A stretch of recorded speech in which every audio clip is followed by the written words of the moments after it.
We have an exceptional guest speaker. Chet, it's been fun to have him here already.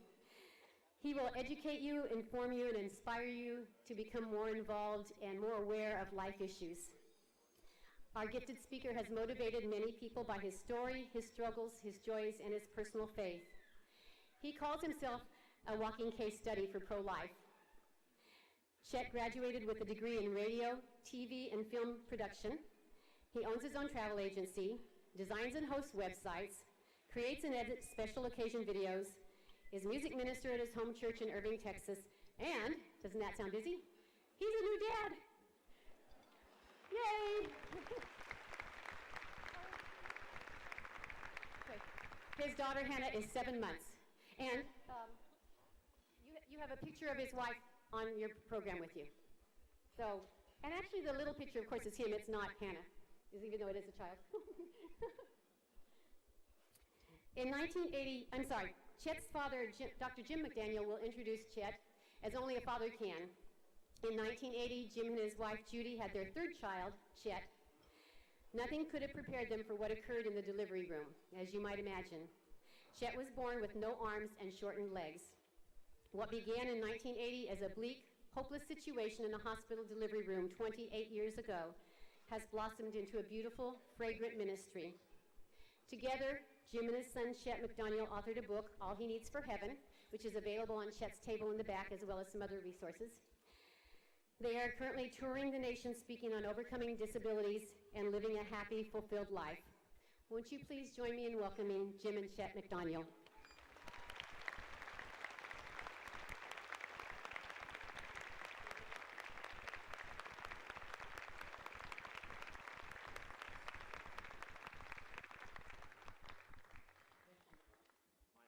One, two. Can you hear me now? Can you hear me now? Thank you so much for that.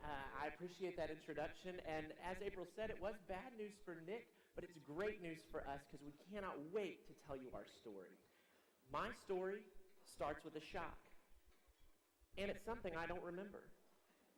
As only a way a father could tell it, I turn our presentation over to my dad, who's going to tell you about some tough times early on in my life. In 1979, Judy and I decided that we had stopped having children too soon. We had Randy, who was age 9, and Jennifer, who was age 6. And Judy said, we need a couple of more children, and I quickly agreed. I think that third pregnancy was the most joyful time for us because we knew what we were doing this time. And we even thought we knew what we were doing in rearing children. Everything seemed to just go perfectly. We went to the hospital at a deliberate time. We went through all of the Lamaze process, I'm glad to say, so that I was actually in with her through the entire process, including the actual birth and delivery room. And then something began to happen. The whole birth process began to be too fast. I remember that Judy was having to work too hard.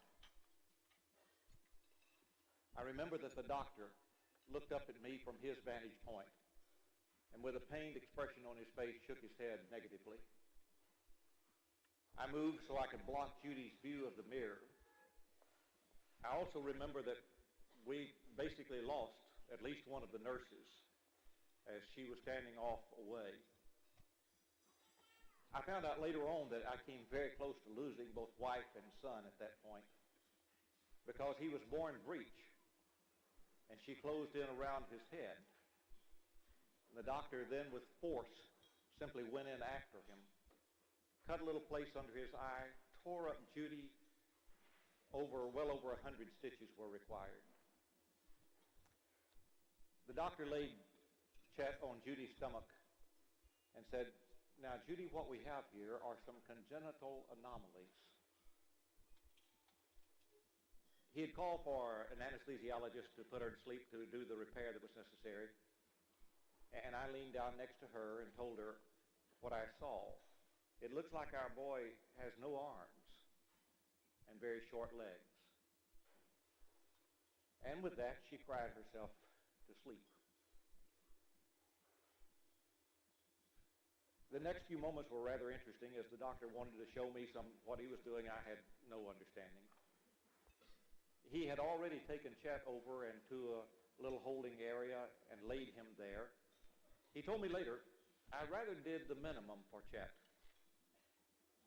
I cleaned him up, I suctioned him, and I said, if this child has something inside him that pulls him through at this moment, he will have a successful life, and if he doesn't, it's best. I look back on that now, and I'm so glad that he had the moxie right inside of him to have the successful life that he has, and it evidently was all the way back there when he was a newborn. I'm not sure how I feel about what the doctor did. It just worked out well. There have been several people who have asked us, had you known, would you have chosen abortion?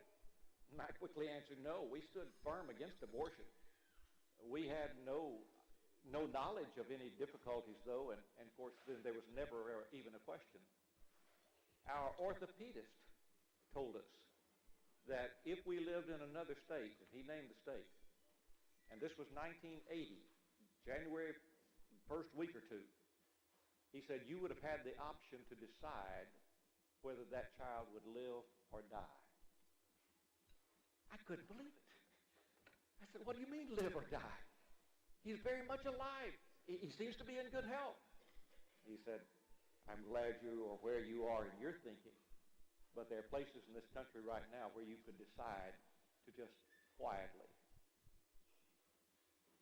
murder him. I don't know that I've told that part of the story when we've been out with churches. No, I haven't heard that part. Welcome to your life. I thought it was particularly appropriate, though, in light of what you all are doing and the great fight that you're putting on. Well, that beginning was so very bleak. When Judy woke up during the middle of the night, coming out from under the anesthesia, we called the nurses to bring Chet down to us. And the nurse said, well, sir, that's a little unusual. And I said, I don't think anything about this case is going to be usual. They brought him down to us, and we began to get acquainted.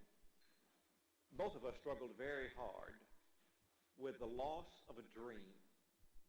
And I really like what one of the doctors, I believe it was the pediatrician, suggested.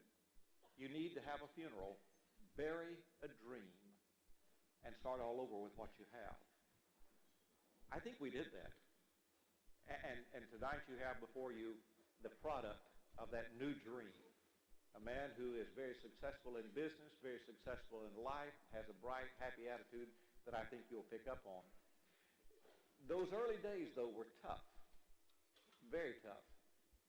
My wife, bless her heart, suffered from depression. We got medical assistance. We saw psychiatrists. She's doing well. Today she is an assistant principal in a school and handling life well, and is very proud of Chet and Joni and Hannah. She loves Hannah. Now you, of course, as you said, don't remember all of that, but you have some reaction to hearing it. Well, I mean, the first time he told this story in public, I really wanted to ask him, why were you devastated? Why was there a time for despair? Why was this an unhappy situation? Because I've never known anything else but happiness. I've never known anything else but a life full of joy. And so I didn't quite understand why this would be such a terrible time. I would add then that was before I had my daughter, and I understand now why that would be so difficult. And from the very beginning, we wanted to teach him to have a bright, happy outlook on life. His big brother and big sister accepted him totally. Our friends, our church, the people in the community in Bossier City, Louisiana, accepted him and accepted us beautifully. We tried to tell Chet from the very beginning, you are not to be different in your view of life from anyone else. And really, we're going to move on rather quickly from that early, difficult beginning to talk about the success that he had in life. I think that it was the very first Sunday. I'm a minister, and I stood up in the Airline Drive Church of Christ in Bossier City, Louisiana, the next morning after he had been born, and I told the people, 600 or 700 people, what we had. At the door that day, there was a man who came out and said, we can help you. He worked for the Caddo Bossier Association for Retarded Citizens, and I quickly pointed out, I know of no mental difficulty that would be suggested here, just physical limitations.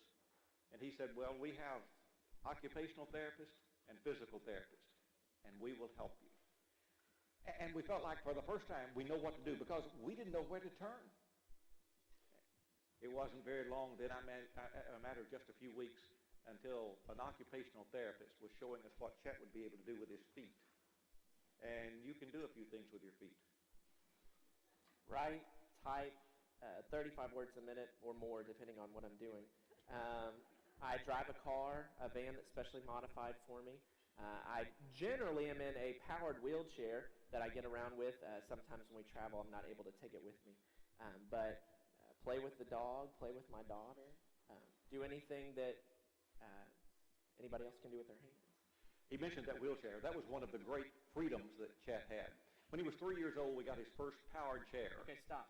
3 years old. Now continue. That was, can you imagine a 3-year-old child in a powered chair that... And not only that, it was actually built incorrectly, the way it was custom put together. And the guy that built it put heavy-duty motors, heavy-duty electronics, heavy-duty pulleys. Actually, I think the pulleys couldn't pull the heavy-duty motors, and so he put bigger pulleys on them. The chair actually had no resistance to it. In other words, if you're driving down the road and you use your cruise control, and as you start to decline down a hill, the cruise control is going to pull back a little bit on your car so that you just don't go flying off. My chair didn't do that. In fact, I could get it up to, well, I'll let you tell that side of the story. We're skipping down in time now, but he was 12 years old when we moved to Texas. And we chose a house very close to an elementary school that was totally accepting of him and told us that they had the provisions that we needed and they would provide good help. There was a nice, gentle, sloping hill. Are you getting ahead of me yet? Running from the school down to our house. One day, one of the neighbors called and said, I don't mean to be a tattletale, but I was behind Chet. I was in my car and he was in his wheelchair. You need to know that I clocked him at about 25 miles an hour. To which my mom became unglued, and Dad said, you got it going that fast? I knew who to take my stories to. You know, in church buildings, frequently the kids get back in some of the back halls and run and play chase while their parents are visiting up in the foyer. He was no different. One day they were playing chase in one of the back hallways. He was in that heavy chair, that fast chair, looking back over his shoulder at whoever was chasing him. Went right through a sheetrock wall. You know, the cartoon characters, when the guy runs out the door and there's a silhouette of, I had a Chet-shaped hole in the wall that I ran through. I offered to fix the wall, and the maintenance man would not let me. I've often wondered whether that was that he liked Chet so much or he had seen some of the things I fixed. Let's go with one more story of that chair. There are so many stories of various aspects of the chair. But I remember going to camp. I always directed a session of camp for 4th, 5th, and 6th graders. Randy and Jenny loved to go out to camp, and as soon as Chet was old enough, he started wanting to go as a pre-camper. And some of the counselors graciously said, let us bring him right on into our cabin. We'll help. I couldn't imagine that they would do that, but they did. One year it was so wet. It had rained and rained, and there was mud everywhere, and the chair was in pitiful condition. I saw Chet leave the back house and start across an open area, and it just sunk down. Now, it had enough power that it would spin just like a car. The assistant director and I were up in the main building. We started out to go pull him out when his counselor yelled. Who was wearing all white. I mean, white from head to toe like it was Easter Sunday. He got behind the chair and said, lay the power to it. Chet did. And with Tim's shove, it came up out of its hole. Chet took off across the campus, never even looked back to see Tim just covered in mud. That chair served us so very nicely, and I think that was 4 chairs ago now. And today his chairs are so much nicer, and we're so grateful for all of the technology that's out there that is available. We have a video. When Chet was about, how old? 9. 9. One of the television stations in Shreveport said that they wanted to do a story on us. They came over and shot some things at the house and at the school. We have that video clip for you from KSLA television in Shreveport. If we can see that KSLA clip, you'll get to see a little bit of Chet at an early time.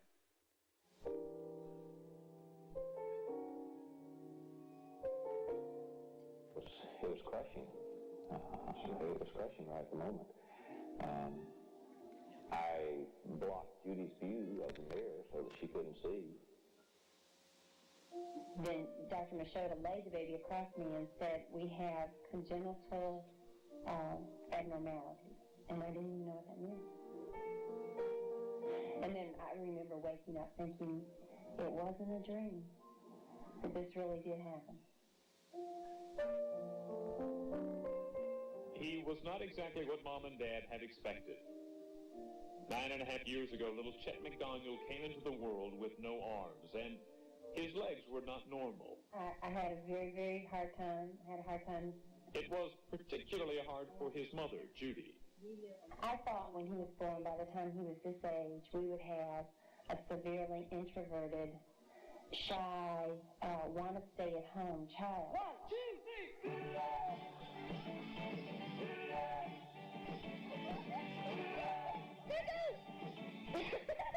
He is not shy, introverted, and hardly ever wants to stay at home. Chet McDoniel, arms or no arms, insists on being just one of the guys. I'm up with their levels. If they can do something, I can too. I don't like people say, well, I'll give you a couple less problems, and no, I want all of them. Hard to see any problems here. He has no problem with his indoor soccer game. He plays a mean game of catch and throw. He bounces a pretty good back bounce on the trampoline. He's tough as nails, they tell me, at the local penny arcade. He can type a mean letter on the computer or draw a cool picture in between classes. And if you want him to turn the page or scratch the dog, Chet can do that too. In fact, Mom and Dad are constantly amazed at just how much this little guy can do. Sometimes Mom just has to close her eyes and pray. Because it's very hard to let Chet be like everybody else for me, because I would like to be overprotective, but I know that's not good for Chet.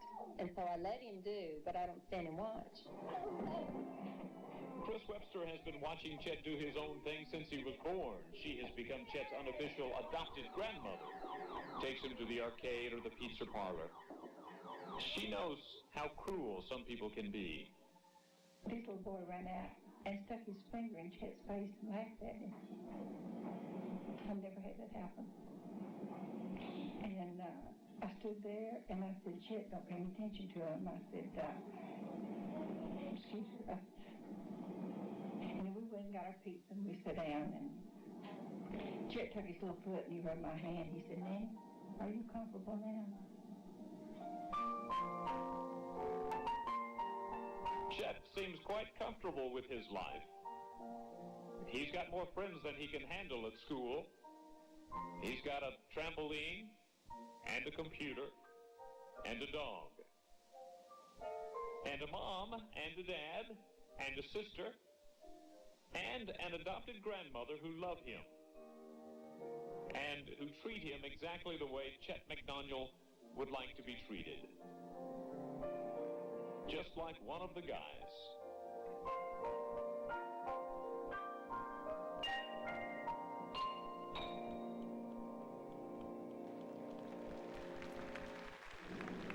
Just to give you an idea of how independent Chet is, he walks, or should I say rolls, to school every morning. He lives a couple of blocks from Apollo Elementary School over in Bossier, and he does it all by himself. Mom said that was very difficult to do, but she wants him to be as independent as possible, and believe me, he is. Great guy, and I think a lot has to be said about the McDoniel family. Super people. You bet. Thanks.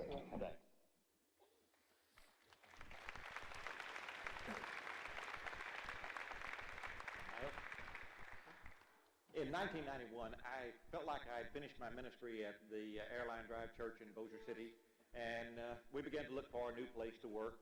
I eventually chose a church in the area of Fort Worth, Texas. specifically in Hurst. We moved there. Judy had to stay behind to finish until she could have a replacement in the classroom as she was teaching at that time. And also she stayed behind to sell the home. Chet and I came over and started on a Wednesday night just before Halloween. He came out to the van at the end of church and said, I found my group. And I said, oh, you like the sixth graders, do you? That's where he was in school. He said, well, really, it's the teenagers I like, Dad. And a couple of teenagers followed him out to the van and watched as I loaded him in and talked to him the whole time. He came out of there with 2 party invitations. One of those was to a home where there were some activities, a party, and the other one was to the church party. If you can imagine a Halloween party at church. Well, I mean, you have to celebrate it somehow, right? The 4th, 5th, and 6th grade was to be gathered at the church and play little games and have cake and whatnot. And then at the end of the party, we were all to be taken upstairs and have the daylight scared out of us by the teenagers who had set up a spook house. I wasn't well known at the time, and we'd only been there about a week or so. And I was down at the party in the middle of the games, and a couple of the teenagers came downstairs from the spook house and came over and said, come here, we've got an idea. So I went with them. I'm enamored with teenagers at this point, and once I found out about their idea, I thought it was absolutely hysterical. They took me up into the spook house while it was still being prepared. They had different themed rooms. One of those was the surgery room. Oh yeah, it gets worse. There's a teenage cadaver laying on the table, and he had gummy worms on his stomach, and fake blood, and they had made him look as gruesome as possible. What they wanted me to do was to get underneath the table, which had a blanket, a covering like this table up here, so where I couldn't be seen. They would put fake blood on my sides, and as kids would come up and touch the cadaver, I was to jump out and yell, help, help, they took my arms! It was so real that they made us stop doing it after the 3rd consecutive child came out of the room screaming and crying hysterically. I still think the best part of that night had to have been in the car ride home as the fourth grader explained to their parents that there really was an armless man in the spook house tonight. No, it was just no, I promise it was real. Chet began to have some real opportunities to sing in that area. He looked into band a little bit because both his big brother and big sister were big in band. He tried snare for a while, but he really fell in love with vocal. And by the way, you'll get to hear him sing at the end of the message tonight. At church, though, we had an area-wide thing, in fact, a statewide thing called Leadership Training for Christ. And a part of that was singing groups. Chet was a part of a group made much like, do you know the popular singing group in religious circles, a cappella and vocal union and all of that group? You do. Very good. I'm glad to hear some yeses. They're rather awake, alive as they sing. They began to do some of that. Chet loved it so much that he then formed a group of teens who were singing. They made a CD. These are teenagers on that one, and it's called God's Unfailing Love. You do that to me every time, and I blank. God's Unfailing Love is the first one. And then later on, they made another CD, as this time he had adults, including his sister, singing on that one, and it's called Up to You, and that is the name of the one of the songs on the CD that Chet actually wrote entirely. The songs, the music, the words, and all of it, and sings the lead on it. In that, though, there was such good times as he got to sing, use that talent to serve the Lord, and once again, develop an area where he is capable using what he has. I tell you, there's some very basic lessons that we have learned in working with Chet and in trying to get him to be free and reach his full potential. Are you ready to talk about some basic lessons? Absolutely. Very good. One of the most important ones to me is God didn't cause the handicap. Whether you are a believer or an unbeliever, you need to hear. If you're a believer, you need to hear it. If you're an unbeliever, you really need to hear that. I hear so much in our society today about someone has an automobile accident or something, and they say, why is God doing this to me? I believe that God is the one who helps us, not the one who hurts us. Go ahead.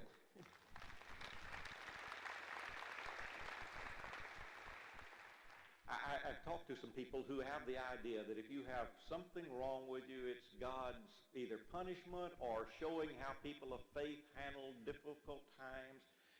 And I say that those writers and those speakers don't have a biblical basis for saying that. I just don't believe it. I remember James chapter 1. James says, every good and perfect gift is from above and comes down from the Father of lights. Now, just before that, he has said, let no man say when he is tempted, I'm tempted of God. For God cannot be tempted of evil, neither tempts he any man. Each man is tempted when he's drawn away by his own lust and enticed. And he goes on to say that when lust is full grown, it brings forth sin. Sin, when it's full grown, brings forth death. And then I think it's verse 16. Don't be deceived. In other words, don't think that the bad comes from God. The bad comes from us, ultimately from the devil. The good things come from God. I couldn't have made it to the point that I am. Judy couldn't have made it to the point where she is had it not been for the strength of the Lord. And it really bothers me when someone says, well, God created you this way just so you could have this ministry. Yeah, I always say, you try it. Seriously, anybody that comes up with those kinds of lines has never been in a situation where they've been tested like that, where they've had to live through or have a family member live through something horrible like that. They've never done it, and that's why they can say that. If they would take a walk in my shoes, they would realize that's a ridiculous statement. You've gotten stronger than that a few times. Yeah, I'll go for it. If I really believe that God caused these things to happen to me, I wouldn't serve him. That would not be a God that I want to worship. That wouldn't be a God I want to devote my life to.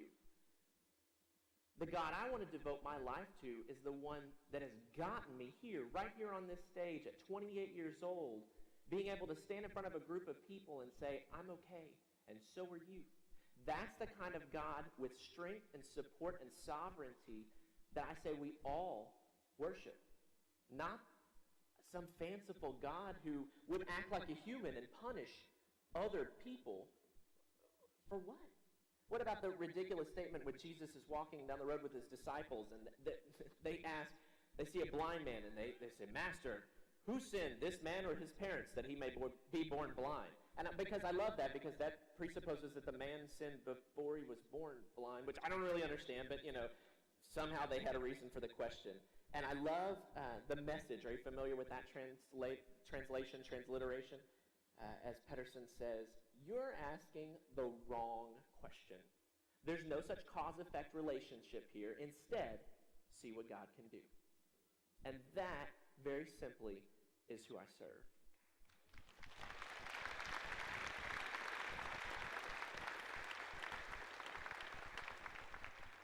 A second very basic lesson is use what you have rather than wishing you had something else. I really suppose that every one of us has some kind of limitation or some kind of difficulty, pain in my knee or something that we could wish were different. And it doesn't have to be medical or physical. I mean, there are people here that want a better job, we all want a better economy, but that's a whole different story. A better car, a better house. We all sit around and wish for better things. We met a lady one time who had a son who was quite severely retarded. In fact, at the time that we're going to tell about it, he was about 40 years of age and could barely say hello. And she was proud that he had gotten that far. Hydrocephalic at birth, and then some additional difficulties, and the doctors had put a metal plate in his head. And she came to us. We were at a big church gathering in Tulsa, Oklahoma, and she came to us and talked to us about how much she was praying every day. She implied that she spent her day praying all day for a miracle, for God to totally take all of that away and bring him to where he would have been through an ordinary life up to age 40. And then her line, as she was ready to walk away. Well, I was really tired of the conversation. it had worn me out because there were so many things I disagreed with, and beyond that, and I'll get into that. I guess she kind of caught on that I was tired of it. She started to walk away, and then she turned and got her last line in, which was, "When I get my miracle, I'll pray for yours." And then she finished walking away. And I just sat there dumbfounded for a second and finally turned and looked at him and said, I don't want her miracle. There's nothing, and let me say that again, there is nothing about my life that I want to change. There is not one part of my body that I would want to look different than it does right now. I am perfectly content and happy with where I am right now.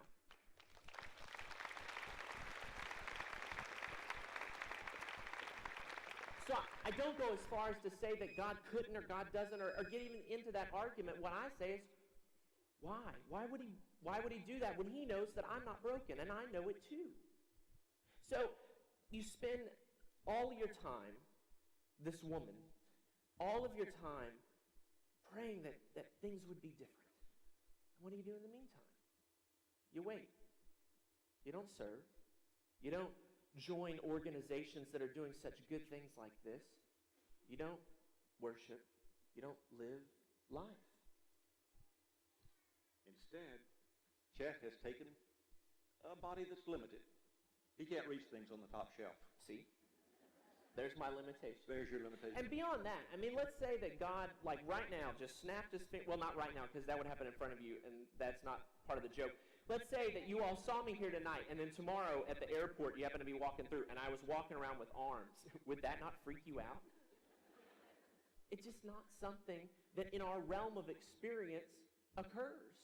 And quite frankly, and I say this with total honesty, I don't understand what you people do with hands. I mean, they seem totally extra to me. I don't understand why you even need them. You can do everything you want with your feet. Please.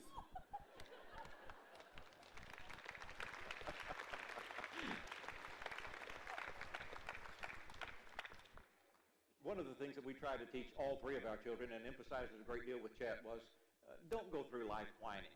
I would try to say, I've seen handicapped people use their handicap. Oh, you need to take care of me because I'm handicapped. And I find that to be a total turnoff. Mm-hmm. I don't believe it's a proper attitude for anyone in life. I think there's only one thing worse than being handicapped, and that's being obnoxious while you're handicapped. I remember one day when he was in high school in Texas, he had a chair at that point that would, every time it rained, it would short out in the control stick. And it became a heavy push chair then. One day he called me and it was raining and he said, my chair's dead. Well, I knew how to take that apart pretty quickly and dry it out some. And I went up to the school, and as I was pushing him in the rain, down a wide sidewalk, wide enough for a truck to be sitting on, the maintenance workers there. We came to that, and what are you going to do? Well, we had to go off into the mud. The chair mashed down, mired down in the mud. I was able to push it on through, but wet and muddy. I got him into class, did what I could on the control stick, and hoped that by the time class was over, it would pull. This time, I complained.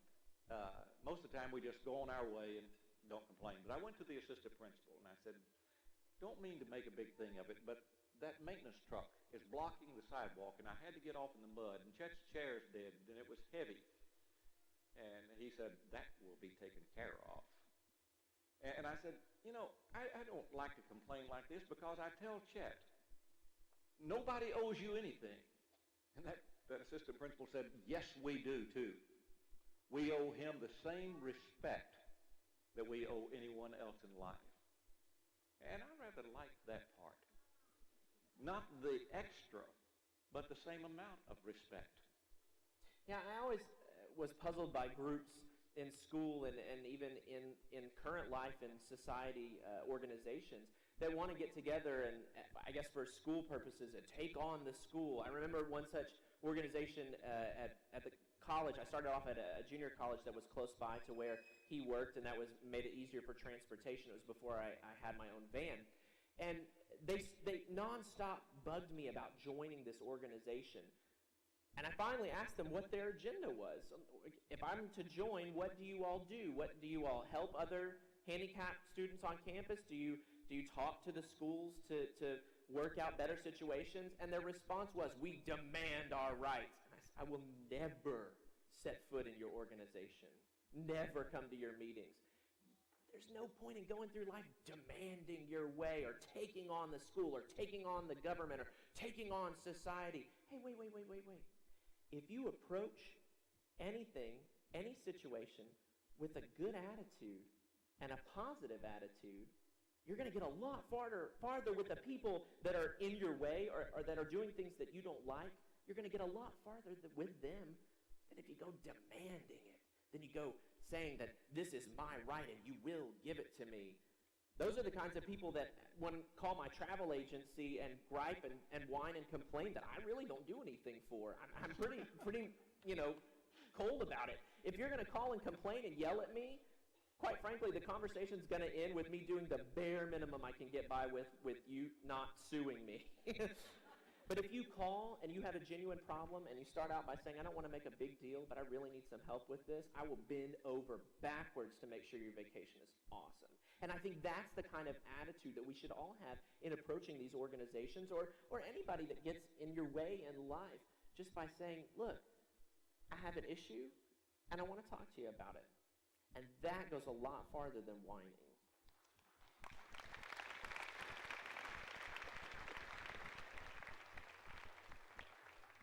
I think it's important for us to stop and think about how we look at people. It's so easy for us to have all of these neat little pigeonholes, and we classify people and put them there. When you see a handicapped body, it's easy to look right past the person or to think of no ability whatsoever. And this guy is loaded with ability, I tell you.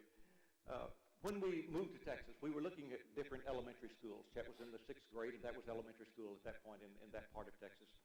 And we went to one particular school, and the principal looked right over Chet in his chair and talked to me. You'd do well to take him to another school. We're not very equipped here at this school. Take him. I was in the conversation. I had even spoken. It was such a turnoff. As we got in the van, Chet said, I don't want to go to his school. Not that one, some other school. Then when we found that one that we did go to, the assistant principal, I think, was the one that we talked to first, and then later on the principal. And one of the things that Chet will address that didn't occur to me because I'm not limited to a wheelchair, he got on a knee and looked Chet eye to eye.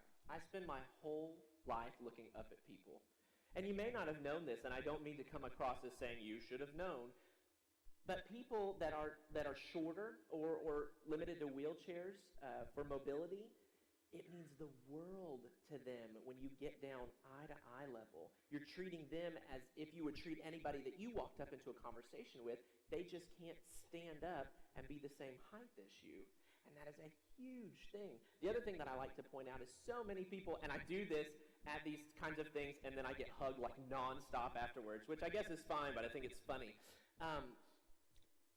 People think that when they come up and like pat me on the back, but this wheelchair is a little bit different, but they'll pat the back of my chair, which has a headrest. I can't feel that. I'm not attached to the wheelchair. I mean, I don't hesitate. Or people like run into the wheelchair and they'll go, oh, I'm so sorry. I didn't feel it. You ran into metal. I bet it hurt, but I mean, it is so amazing. And I don't want to limit that to people in wheelchairs. What about, let's go touchy. What about people that believe differently than all of us in this room believe? Now you can hear the pin drop. What about people who don't agree with you on pro-life issues? Do you treat them as people? Or do you treat them as the enemy? Because I guarantee you, if you treat them as people, you'll go a lot farther with convincing them of the truth instead of turning them away because of your attitude about it. If we'd see people instead of labels, this country would be a much better place to live in. I believe it. Let's close out. There's one more basic lesson. I did most of the talking in the early part because Chet doesn't remember his birth. At this part, though, Chet's going to do all the talking as he talks to you about the basic choice of what you're going to do, how you're going to look at life. And I'm going to slip out. I have two sides of the bed that I can choose to wake up. Oh, by the way, did you see me walk up here? Did you forget that? Anyways, some people go, he can walk. I walked up the steps. Anyways, there are two sides of the bed that I can choose to wake up on every morning. And we all have this choice, this exact same choice. So it's not limited to me. So now I'm challenging you. One side of the bed is full of whining, of complaining, of a hopeless existence. It's a side of the bed that focuses on me and my disability. It's a side of the bed that focuses on medical things or economical things or job or life, and focuses on all the negativity in our world.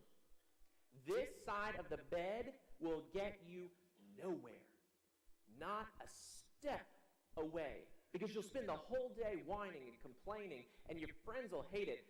You all know the whiner that I'm talking about, right? Do you all have that person in the office that whines all the time? And by the way, if you can't think of anybody, it's you.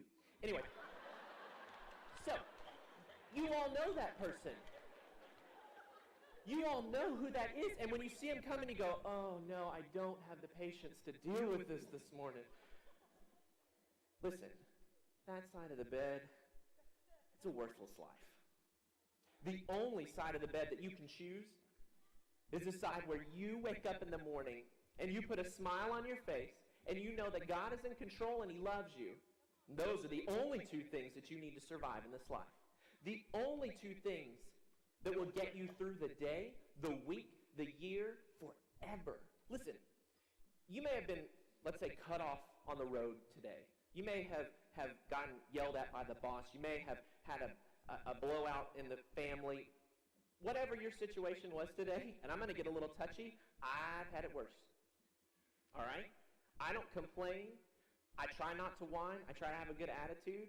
But I guarantee you I had more people stare at me today, more people snicker, more people wonder what had happened to this poor guy. I had more times of walking upstairs on legs that don't have bone connections in them. I'm standing on sheer muscle mass right now. It hurts. But I do it to prove a point, and that is that if I can stand up here before you and tell you that I live a positive life, so can you. That is why I'm here. That is why I believe I was put here, not that I was created in an unwhole body to give a message, but I believe that because of the way things happen, that God can use me in ways that He can't use other people. And I'm allowing that to happen tonight, and allowing that to happen in my life. So my challenge to you tonight is to let that happen. Whether you believe in God or not is not the issue. Whether you believe in humanity is, and I guarantee you that if you're sitting here, you do. If you can serve your fellow man by furthering this issue, by helping them when they have a flat tire on the side of the road, anything that simple, if you can help them, do it. Because you will make the world a better place. And not only should you do it with a happy attitude. Because I say that's the only side of the bed you can wake up on. It's all about perspective. Two shoe salesmen go into this almost unheard of African tribe. They arrive on the scene. They're from different companies. And the first shoe salesman walks into the tribe and sees that every tribesman is barefoot, no shoes. He calls back home to his headquarters and says, "Stop the order. There's no way I can sell shoes here. They don't wear shoes."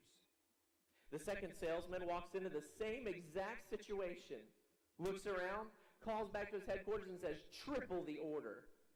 None of the people here have shoes. I can sell a pair to all of them." Same situation, just your perspective, just your attitude on how to handle it. I believe that life is full of dreams. There's a song that goes so well with this that I have to end with it. It talks about how in life we have a river that we're all floating down. Go ahead and roll it. We're going down in our boats. The river might take us places that we're not ready to go. There may be rapids. There may be rocks along the way.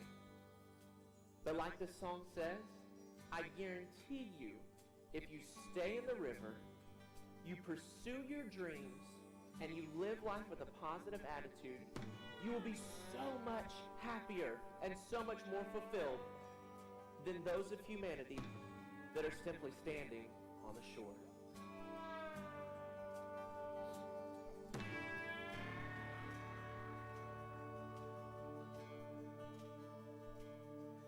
Though a dream is like a river, ever changing as it flows, and the dream is just a vessel that must follow where it goes, trying to learn from what's behind you, and never knowing what's in store makes each day a constant battle, just to stay between the shore. And I will sail my vessel until the river runs dry, like a bird upon the wind.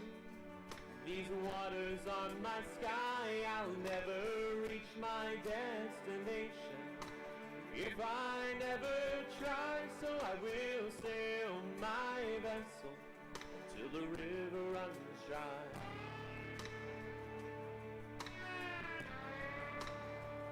Too many times we stand aside and let those waters slip away, for what we put off till tomorrow has now become today. So don't you sit upon the shoreline and say you're satisfied. Choose to chance the rapids and dare to dance that tide. And I will sail my vessel till the river runs dry, like a bird upon the wind. These waters are my sky, I'll never reach my destination if I never try, so I will sail my vessel till the river runs dry. There's bound to be rough waters, and I know I'll take some falls, but with the good Lord as my captain, I can make it through them all. Yes, I will sail my vessel till the river runs dry, like a bird upon the wind. These waters are my sky, I'll never reach my destination if I never try, so I will sail my vessel till the river runs dry. Yes, I will sail my vessel till that river runs dry. Till that river runs dry. Thank you so much.